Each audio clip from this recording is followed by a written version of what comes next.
Welcome to Not Milk Never Milk. Subscribe if you're lactose intolerant. You're ready to sign FaceTime into your Apple ID, gather your login, and ensure two-factor is set up.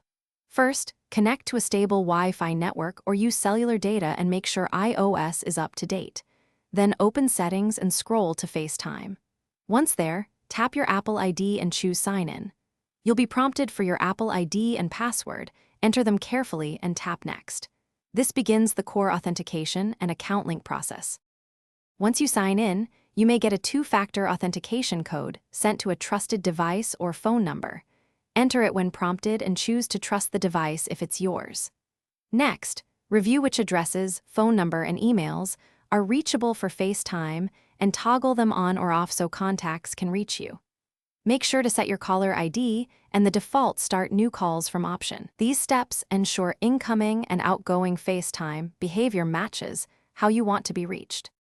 To finish, wait a few moments for FaceTime to activate.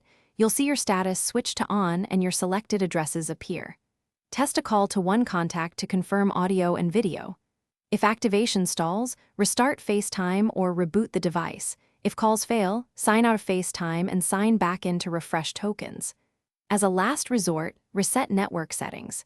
If you see authentication errors, check your Apple ID at Apple.com and ensure two-factor is functioning.